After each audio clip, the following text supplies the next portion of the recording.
Our next speaker is Agnes Andersson Djurfeldt from Lund, who's a geographer by training.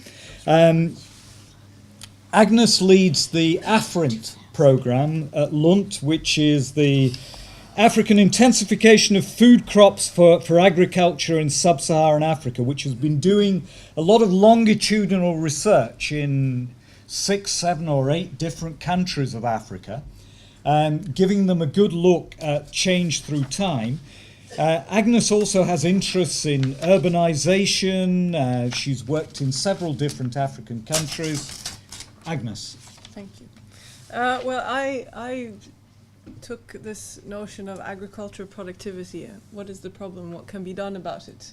Very literally in preparing my presentation. But what I will be doing is I'll be departing from the AFRINT project and the AFRINT program, which has been running since 2002. And what we've done so far is we've collected survey data in 9 countries, or actually in around 100 villages in 21 regions spread across 9 countries that are part of the maize and cassava belt of sub-Saharan Africa. We're currently collecting more data in 6 of those countries, but I won't be talking about that data now because we're just in the stage of analyzing it. So it's perhaps a little old, but I think this data set can tell us quite a lot about what's been going on, and it also gives us the opportunity, to some extent, for drawing lessons also for the future. And the way it's been constructed is we've collected, or we've purposively sampled, dynamic and less dynamic regions, and these regions fulfill the intention was to find regions that could provide for intensification or possibilities for future intensification. So they're not the very most marginal areas, and they're not the most productive areas that we know of. For instance, like the slopes of Mount Kilimanjaro and the Arusha area, for instance. We've excluded those famous examples of intensification. And the data in a statistical sense is representative at the village level. So it's randomly sampled households at the village level. The project started out as a comparative project with the Green Revolution in Asia, and therefore there's a focus on staple crops that was part of the selection criteria to begin with. So that's the background, and I'll be drawing on this data. I should perhaps mention the countries, even if you can see them on the map. So it's Ethiopia, Ghana, Kenya, Malawi, Tanzania, Zambia, Nigeria. Did I say Malawi? Yeah. Yes. Mozambique, and Uganda. I think that's 9, yeah. And we have data for 8 of those for both data collection rounds, so we're lacking Uganda for 2002. But basically, what is the problem? Well, at least from a staple crop perspective, the problem can be summarized in this table, I think. The problem is, well, first of all, if you look at the figures, and I've economized on tables in this presentation. So, but this one I think says something about that the mean yield actually fell within most of these staple crops between 2000 and 2002 in this measuring period. You'll see, especially for maize, which is a very important crop, that there was a slight fall of mean yield. But you will also see that the yield gaps, which measure how well the top 5% in a particular village are doing compared to the rest of that village sample, you'll see that those yield gaps are actually stagnant, and in some cases have actually increased. So what we're seeing is in the data set as a whole is actually that yields are not improving. They're actually they're becoming worse, or they're becoming lower, while the yield gaps are persistent over time, and it will be interesting to see the new data. But this is what the first panel showed. So why is this a problem? Well, farmers are greatly reliant on farm income, and what our sample suggests is that around half of the sample don't actually have any income from outside agriculture. So they're very reliant on farm incomes. Moreover, for the half of the sample who actually have non-farm sources of income, those non-farm sources contribute around a third of cash income. So this is a question not only of food security, but also of income. And then at sort of the macro level, we have an issue of staple crops being necessary to feed growing urban populations. And to feed existing urban populations. So it's at the macro level, it's also a question of countries having to rely on imports to feed urban populations. So that's another problem. And then the perishability of non-staples, meanwhile, sets geographical limits to urban markets that can be quite vibrant in terms of growing populations. So that's sort of the problem, or the scope of the problem. Now, if we look at then the sources of these problems, we can see a variety of types of problems. And one would be the basic production-related constraints. And here what we see is actually decreasing farm sizes. So they've dropped. The average farm size has dropped between 2002 and 2008. And this is also confirmed by other studies using other data sets. So this is quite well known. We also see the sort of the commonly identified problems of very low use of fertilizer, whether organic or inorganic, low use of improved seed technology, as well as significant gender-based discrimination and access to productive resources. So that's sort of the production-related constraints, very briefly. But we also see consumption pressures, which are related to multi-local patterns of consumption. And what this entails is basically that we're dealing with livelihoods, or we're studying livelihoods that are very prone to seasonality and extreme weather events, which means that division of labor over time and space is crucial in these livelihoods. But they're also, these livelihoods are also played out or engaged in the context of lacking social security system. So it's sort of in poverty context, which basically means that we have multi-local systems of consumption within families. So we have households being spread across space that deal with increasing urban food security, urban food insecurity.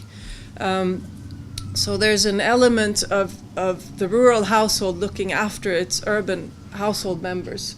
So there added pressures coming from sort of urban, growing urban food insecurity. And there are also elements of rural to rural patterns of redistribution. And so from the better off areas to the worse off areas of sort of more food insecure areas.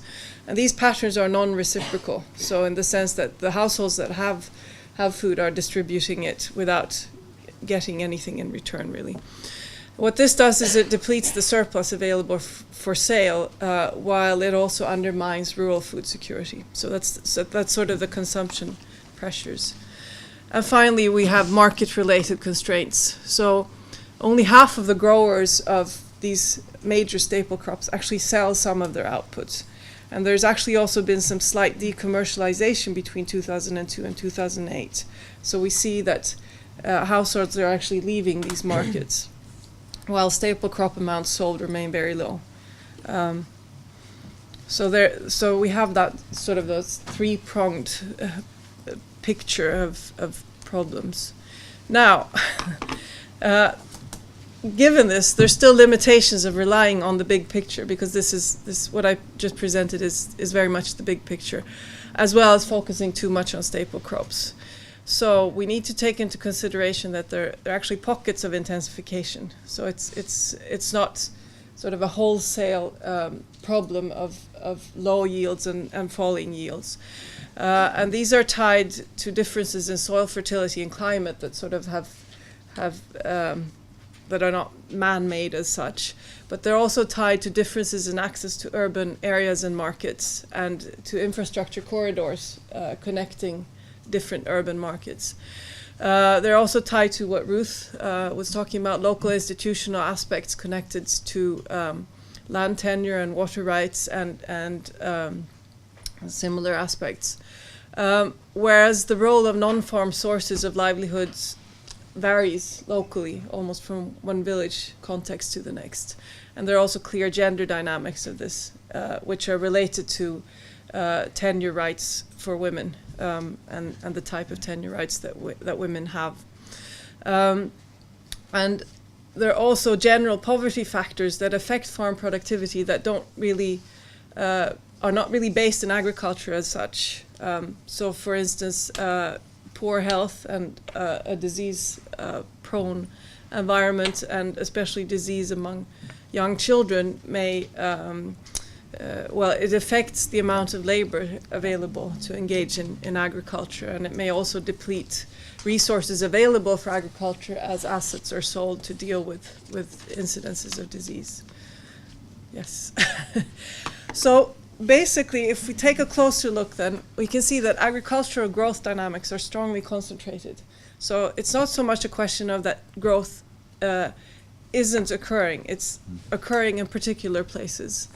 What we see is that there are two dynamic types of production systems.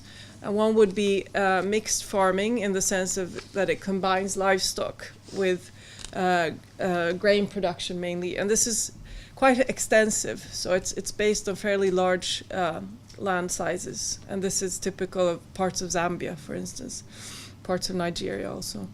And then we also see an intensive high-value crop-based system, often involving irrigation and fruits and vegetables and cash crops in areas close to urban markets. So more or less, perhaps not the most immediate peri-urban areas, because they're not part of our sample, but the sort of well-connected areas. And often these involve fairly or very small land sizes, but they're still managing to be very dynamic. And what we also see is that pro-poor agrarian growth, which actually is occurring in the context of this data set, where entire villages are actually moving, perhaps not sustainably out of poverty. That's what we're measuring now. But what we see in this period is that we see that entire villages have been strongly involved in agricultural commercialization dynamics. But it's very, very concentrated to particular villages. So out of the roughly 100 villages, half of these cases of pro-poor agrarian growth are found in just 14 villages in the entire data set. So what we see then is an aspect of spatial rather than internal polarization. So it's not so much class-based as geographical. And this in turn then means that connections to markets vary greatly. So by contrast then, in the most marginal areas, we actually see a retreat into subsistence. So it's withdrawal from technology use and shrinking household sizes, probably quite a lot of out-migration, but that's not part of our study. Now, what can we do? Well, I would suggest that strategic areas for policy vary in some respects by region type. Of course, we can't roll this out everywhere, but we could think of typologies, and I think that's what we do in some respects as scientists. That's what we do. We try to generalize. So for the well-connected, dynamic, intensive sort of agriculture areas, extension and education to meet standards of urban consumers might be a good way forward. Market coordination and irrigation would be also aspects of sort of policy interventions that make sense in these areas. Whereas in the grain-based mixed farming regions that are more extensive and have this reliance on livestock, there needs to be technologies for rain-fed agriculture, and perhaps the exploration of commercial opportunities outside grain specifically to diversify crop portfolios. There needs to be a focus on small stock, given their importance for women especially, and also livestock, or livestock programs that deal with disease among livestock, for instance, as well as microcredit schemes could be a possible policy intervention. And finally, in the most marginal areas, I think there's no question that food security must be prioritized. There's very little scope for commercialization. It doesn't make sense to sort of push commercialization in these areas. And I think instead there should be a focus on broader social policy, cash transfers, as well as general sort of health and education improvements to enable at least an intergenerational movement out of these areas. Now I'm done. Thank you, Agnes. No, you're still inside of time. Thank you very much, Agnes.